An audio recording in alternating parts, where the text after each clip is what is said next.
Good morning, students. Welcome back. Hope you will be fine and healthy.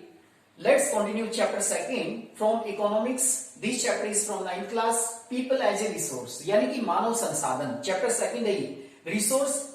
People as a resource. Here we are talking about that. People is also a resource. As you know that people means referring to the population of a country. यहाँ पर people refer करता है population of a country. So first of all we are talking about resource. सबसे पहले हम बात करते हैं कि resource होता क्या है. The things that satisfy our need is called resource. यानी कि कोई भी चीज जो हमारी नीड्स को सेटिस्फाई करती है that is called resource. कोई भी चीज, कोई भी वस्तु जो हमारी नीड्स को सेटिस्फाई करती है उसी को हम लोग रिसोर्स कहते हैं.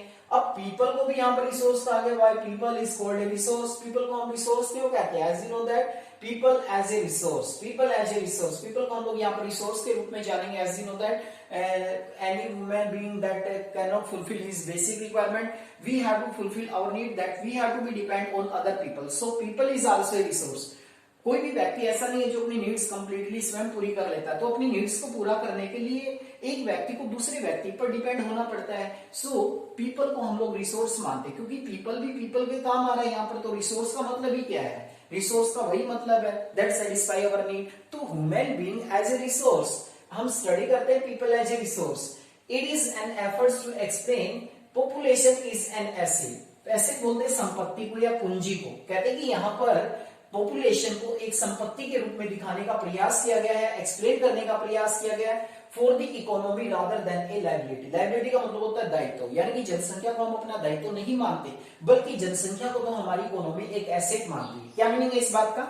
जनरली आपने देखा होगा कि पॉपुलेशन को हम लोग एक बर्डन मानते हैं. कोई भी कंट्री है, पॉपुलेशन यदि ज्यादा है तो वो कंट्री के लिए क्या है? एक बर्डन है. लेकिन हमारी इकोनॉमी ये कहती है population is as an asset. Population एक संपत्ति हमारे लिए, एक पूंजी है. लेकिन कौन सी पॉपुलेशन? जो एजुकेटेड है, अच्छी हेल्थ वाली है, वेल ट्रेन्ड है, स्किल्स है पॉपुलेशन के पास, वही पॉपुलेशन हमारी एक तरह से हमारे लिए एक एसेट बनती है, हमारे लिए एक संपत्ति बनती है. हमारी इकोनॉमी ये कहती है कि जनसंख्या एक दायित्व नहीं है, हमारा लायबिलिटी नहीं है, एक बोझ नहीं है जनसंख्या हमारे लिए, बल्कि हमारी इकोनॉमी तो ये कहती है कि जो पॉपुलेशन है, population is an asset for our economy. हमारी इकोनॉमी के लिए तो संपत्ति ही क्या है? पॉपुलेशन है. Population become an asset. Population अब संपत्ति कब बन जाती है, एक पूंजी कब बनती है? Population become an asset when there is investment made in the form of. कहते हैं कि एक संपत्ति हमारे लिए पॉपुलेशन कब बनेगी? जब हम उस पर इन्वेस्टमेंट करेंगे. क्या क्या इन्वेस्टमेंट करेंगे? जैसे एक बच्चा होता है उसको हम लोग एजुकेशन दिलाते हैं. That are the three main points that you have to be remember about all of this in the whole chapter that you are studying about of this. The second point is training. Education complete करने के बाद बच्चे पर investment किया जाता है, उसको training दी जाती है. And we must have to be care health. Health is wealth. सबसे बड़ा धन ही हमारा हेल्थ होता है. तो कहीं ना कहीं एक जो पॉपुलेशन है वो एसेट कब बनेगी? जनसंख्या हमारे पास है. तो यदि हम उस जनसंख्या को अच्छी एजुकेशन दिलाते हैं, अच्छी ट्रेनिंग दिलाते हैं, अच्छी हेल्थ केयर फैसिलिटीज प्रोवाइड करते हैं, तो वो पॉपुलेशन हमारे लिए क्या है? वो हमारे लिए एसेट है. तो हमारी इकोनॉमी कहती है कि पॉपुलेशन को हम बर्डन ना माने, बोझ ना माने, बल्कि पॉपुलेशन तो हमारे लिए एक एसेट है, एक संपत्ति है. Population become an asset. Population को एसेट बनाने वाले इंपोर्टेंट कौन कौन से हैं factor? The first is education. जैसे आप लोग स्टूडेंट्स हैं तो आप लोगों को एजुकेशन दिला रहे हैं, आपके पेरेंट्स उस पर इन्वेस्टमेंट कर रहे हैं ताकि आप लोग एक एसेट बने, लायबिलिटी ना बने आप लोग इकोनॉमी के लिए, एक एसेट बने. ट्रेनिंग दी जाती है. जब आप एजुकेशन पीरियड कंप्लीट कर लेंगे तो उसके बाद आपको ट्रेनिंग मिलेगी. एंड हेल्थ केयर, और आपके स्वास्थ्य का भी ध्यान रखा जाता है. आपके पेरेंट्स आपकी हेल्थ की केयर करते हैं. तो all of these that have to be make population as an asset. These are the three main factor जो हमारी पॉपुलेशन को क्या बनाते हैं? एसेट बनाते हैं. You must have to be underline all of this point. That is the most important. Like other resource. कहते हैं कि दूसरे रिसोर्स की तरह population is a resource. Population को भी हम लोग रिसोर्स मानते हैं. पॉपुलेशन को कैसा रिसोर्स मानते हैं हम लोग? ह्यूमन रिसोर्स, मानव संसाधन कहते हैं. ह्यूमन रिसोर्स के रूप में हम लोग इसको डिफाइन कर सकते हैं पॉपुलेशन को. Investment in capital through education. यानी कि यदि हम इन्वेस्टमेंट करें ह्यूमन रिसोर्स पर, यदि हम लोग इन्वेस्टमेंट करना चाहते हैं तो वो किन किन रूपों में हो सकता है? ये हम पहले भी डिस्कस कर चुके हैं. एजुकेशन, ट्रेनिंग और medical care. Medical care yielding a returns just like investment in physical capital. कहते हैं कि यदि हम लोग एजुकेशन पर, ट्रेनिंग पर, मेडिकल केयर पर खर्च करते हैं तो हमें बहुत ज्यादा मात्रा में इसके अच्छे रिटर्न्स मिलते हैं. जैसे फिजिकल कैपिटल पर, मान लीजिए हमने कोई लैंड परचेज की ठीक है, तो वो क्या हमारी फिजिकल कैपिटल है। जैसे फिजिकल कैपिटल पर हम इन्वेस्टमेंट करके बेनिफिट्स कमा सकते हैं, तो उसी तरह से जो हमारी पॉपुलेशन होती है उसे हम लोग अच्छी एजुकेशन दिलाकर, ट्रेनिंग दिलाकर, मेडिकल केयर के द्वारा, यानी कि हम लोग उसके अच्छे प्रतिफल प्राप्त कर सकते हैं, अच्छे बेनिफिट्स हम लोग ले सकते हैं। तो that is the topic, that is the overall views of the chapter that we have to be discussed here, people as the resource. That is most important topic. First of all I would like to define resource. Resource, why human being is called a resource. People को ही हम resource क्यों कहते हैं? As you know that any person can not fulfill his basic और needs or requirement. To fulfill his requirement or needs, every person have to be depend on others, so people is also equal resource. Which are the three factors that make population as an asset? Economy क्या कहती है population को? Asset कहती है। Economy rather than ए liability, दायित्व कहने की अपेक्षा। दायित्व का मतलब क्या है? जनरली हम लोग मानते हैं कि पॉपुलेशन के लिए हमें खाना देना पड़ेगा, एजुकेशन दिलानी पड़ेगी और भी बहुत सारी फैसिलिटी पॉपुलेशन को प्रोवाइड करनी पड़ेगी, लेकिन हमारी इकोनॉमी पॉपुलेशन को एक एसेट मानती है, संपत्ति मानती है, ना कि एक लायबिलिटी, ना कि एक दायित्व मानती है। पॉपुलेशन को एसेट बनाने में तीन फैक्टर कौन कौन से मदद करते हैं? Education, training, health care facility. These are the three factor that have to be play an important role. Like other resource, population is a resource. कहते हैं कि दूसरे रिसोर्स की तरह पॉपुलेशन को भी हम एक रिसोर्स मानते हैं। कैसा रिसोर्स मानते हैं? ह्यूमन रिसोर्स, मानव संसाधन। पॉपुलेशन की बात करें तो हम लोग ह्यूमन रिसोर्स को इंक्लूड करते हैं।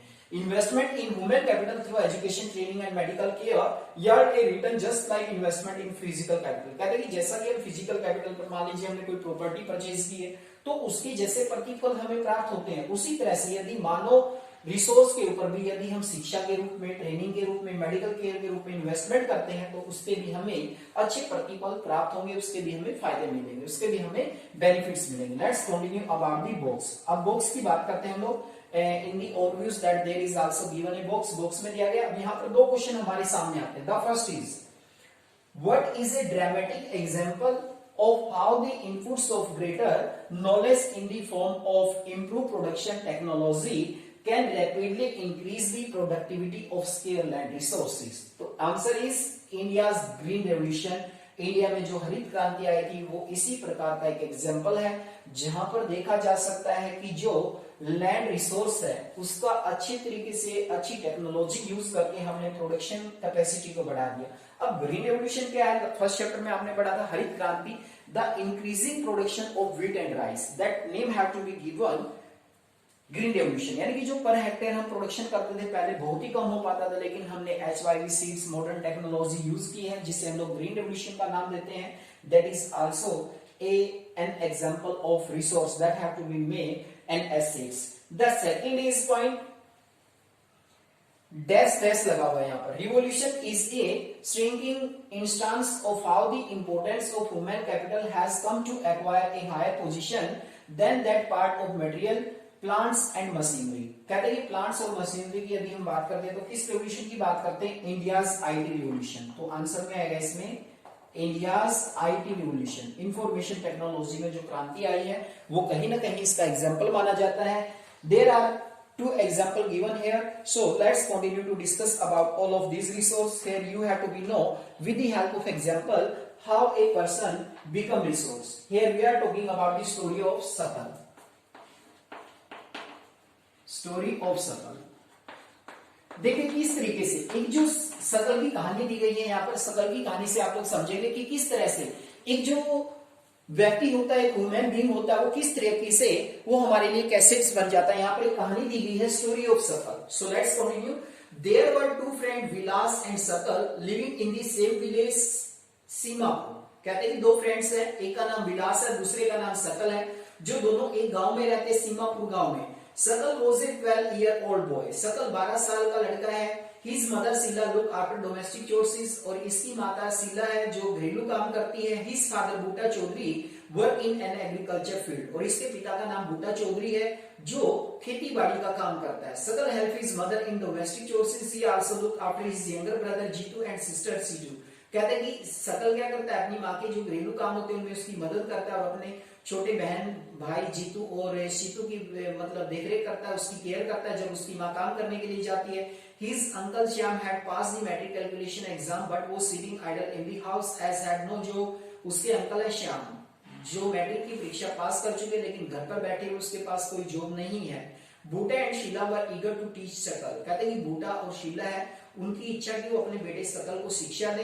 दे force him to join the village school. उन्होंने जबरदस्ती फोर्स किया उस बच्चे के ऊपर, उसे गांव के स्कूल में भेजना शुरू किया। विच ही सून ज्वाइन, जो उसने ज्वाइन किया जल्दी ही। He started studying and completed his higher secondary education. कहते हैं उसने फिर पढ़ाई की और अपनी हायर एजुकेशन को कंप्लीट किया। His father preceded him to continue his study. कहते हैं उसके पिता ने उस पर दबाव डाला सकल पर कि वो अपने स्टडी को कंप्लीट रखे। He raised a loan for Sakal to study a vocational course in computer. कहते हैं कि उसके पिता ने, बूटा सिंह ने, यानी कि अपने बेटे सकल को, यानी कि एक कंप्यूटर का वोकेशनल कोर्स कराया। Sakal was meritorious and interested in the study from the beginning. कहते हैं कि सकल बड़ा ही मेहनती और बड़ा ही इंटेलिजेंट बच्चा था, इसने स्टडी में बड़ी रुचि ली और उसने अपनी स्टडी कंप्लीट की। कंप्यूटर का जो डिप्लोमा था वो भी इसने कंप्लीट किया। With great vigor and enthusiasm, he completed this course. After some time, he got a job in a private firm. बाद में उसे एक private firm में job milli. He even designed a new kinds of software.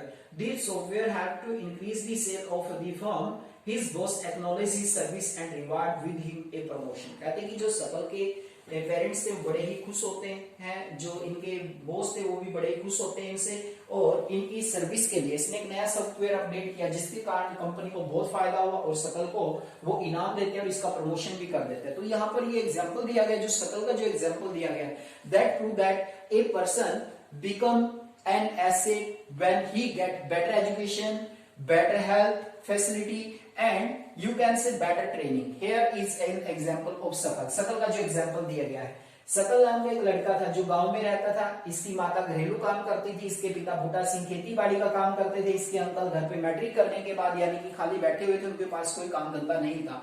तो इसकी माता और पिता ने क्या किया, जबकि उनके पास इतने पैसे नहीं थे कि वो सकल को शिक्षा दे सके, एजुकेशन दे सके, लेकिन फिर भी उन्होंने गांव के स्कूल में ही उसको भेजना शुरू किया। इसने जैसे करके अपनी मैट्रिक की स्टडी कंप्लीट की। मैट्रिक करने के बाद उन्होंने इसे कंप्यूटर का ट्रेनिंग कोर्स कराया और कंप्लीट होने के बाद सकल को एक जॉब मिली प्राइवेट फर्म में और इसने एक सॉफ्टवेयर भी अपडेट किया, क्योंकि बड़ा ही मेहनती और बड़ा इंटेलिजेंट लड़का था ये। तो आप लोग देख सकते हैं कि एजुकेशन ने किस तरीके से सकल को एक एसेट बना दी, एक संपत्ति बना दी, एक पूंजी बना दी। तो हमारी इकोनॉमी बोझ नहीं मानती, लाइबिलिटी नहीं कहती, कोई दायित्व नहीं मानती पॉपुलेशन को अपना, बल्कि वो तो क्या मानती है, पॉपुलेशन को वो अपना एक तरह से एसेट मानती है, संपत्ति मानती है कि पॉपुलेशन को यदि हम अच्छी शिक्षा देते हैं, अच्छी ट्रेनिंग देते हैं, अच्छी हेल्थ केयर फैसिलिटीज देते हैं, that can become the asset for the story. Now we are talking about the story of Vilas. एक विलास की कहानी यहां पर दी गई है, स्टोरी ऑफ विलास। देखिए दोनों स्टोरी में क्या डिफरेंस है। Story of Vilas, as you know that both the story are most interesting. You have to know how education training make a person asset for the economy. यहाँ पर अब कहानी दी गई विलास की। विलास was an 11-year-old boy residing in the same village as सकल। कहते हैं कि विलास एक 11 साल का लड़का है, गांव में रहता था, ये भी सकल की तरह ही। विलास फादर महेश was fisherman। विलास के पिता थे महेश, वो एक मछुआरे का काम करते थे। His father passed away when he was only 2 years old। कहते हैं कि उनके पिता का देहांत हो गया था जब वो केवल 2 साल का था।